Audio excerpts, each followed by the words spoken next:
Dans les deux cas, je demande à la Cour d'appliquer la loi, et la loi pénale de manière stricte, c'est-à-dire de ne pas se poser la question en termes de morale ou de caractère approprié ou inapproprié de tels gestes. Là n'est pas la question. On n'est pas au café, on est dans une cour de justice, et dans une cour de justice, on applique strictement la loi pénale. Et le code pénal, pour les violences, exige des conséquences sur la victime. Or, dans notre cas, de conséquences pour la victime, il n'y en a pas.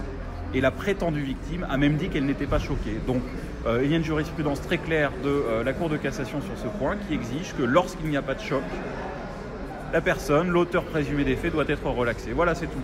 Et sur le deuxième point, à savoir le refus d'ADN, il faut savoir que en France, depuis 20 ans, le fichier d'ADN se met à finalement enregistrer l'ADN d'une partie de plus en plus grande de la population. Alors j'entends, comme le dit le parquet général, qu'effectivement ça aide à retrouver les auteurs de crimes ou de délits extrêmement graves. Mais dans cette logique-là, il faudrait ficher l'intégralité de la population, vous et moi compris.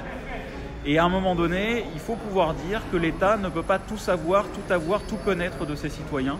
Et je pense que c'est le geste et le non, le refus de M. Lulek s'inscrit dans cette ligne-là, et c'est un refus très digne et qui a du sens, et un refus qui est aussi supporté d'une certaine manière ou soutenu par une jurisprudence de la Cour européenne des droits de l'homme qui exige qu'effectivement la condamnation pour refus d'ADN soit proportionnée aux faits qui lui sont reprochés. Et en l'espèce, dans le cas de M. Lulek, au regard de sa personnalité, des faits finalement assez mineurs qui lui sont reprochés, il n'y a aucune nécessité, aucune proportionnalité à le condamner pour un refus d'ADN.